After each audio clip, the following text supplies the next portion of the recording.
ನಾನಿ ಇಲ್ಲಿ ಬಂದಿದ್ದೀರಿ? ಕೆಲಸ ಮಾಡ್ತಿದ್ದೆ, ದುಡ್ಡು ಕೊಟ್ಟು. ಏನು ಕೆಲಸ? ಮತ್ತೆ ಊಟ ಮಾಡಿಲ್ವಾ? ಅವ್ರೆ ನಿಮ್ಮ ಪಪ್ಪನಾ? ಅಮ್ಮ? ಅಮ್ಮ ಸೇರ್ಕೋಬೋದು. ಹೌದಾ, ಎಷ್ಟು ವರ್ಷ ಆಯ್ತು? ಮೋಸ ಮಾಡ್ಯಾರ. ಹೌದಾ, ಆರಾಮಿದ್ದಿಲ್ವಾ? ಆರಾಮಿದ್ದಿಲ್ಲ. ಬಂದಿಲ್ವಾ?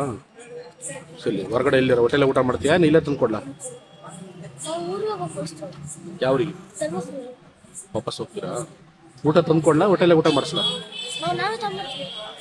ನಾನು ದುಡ್ಡು ಕೊಡಲ್ಲ, ಊಟ ಮಾಡಿಸ್ತೀನಿ. ಹಾಂ, ಊಟ ತಂದು ಕೊಡ್ಲಾ ನಿನಗೊಂದು ನಿಮ್ಮ ಅಪ್ಪಾಜಿಗೊಂದು? ಇಲ್ಲ, ಒಂದು ಪ್ಲೇಟ್ ಸಾಕು. ಹಾಂ, ಒಂದು ಪ್ಲೇಟ್ ಸಾಕು. ಯಾಕೆ? ಒಂದ್ರೆ ಯಾಕೆ ತಿಂತೀವಿ? ಬೇಡಪ್ಪ, 2 ಪ್ಲೇಟ್ ಕೊಡಿಸ್ತೀನಿ. ಒಂದ್ರಾಗ ಇಬ್ಬರು ಯಾಕೆ ತಿಂತೀರಾ? ಹೌದಾ, 2 ಪ್ಲೇಟ್ ಹೊಡತಾರಲ್ಲ. ಒಂದು ಪ್ಲೇಟ್ ದೋಸೆ, 1 ಪ್ಲೇಟ್ ಇಡ್ಲಿ ತರಲ್ಲ. ಮತ್ತೇನಾರು ಐಸ್ ಕ್ರೀಮ್ ತಿಂತೀಯಾ? ಓಕೆ, ತರ್ತೀನಿ. ಇಲ್ಲೇ ಇರು.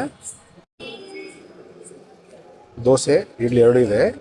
ಇಲ್ಲೇ ಇರು, ಬಸ್ ಚಾರ್ಜ್ ದುಡ್ಡು ಕೊಡ್ತೀನಿ. ಟ್ರೈನಿಗೆ ಹೋಗ್ತೀರಾ?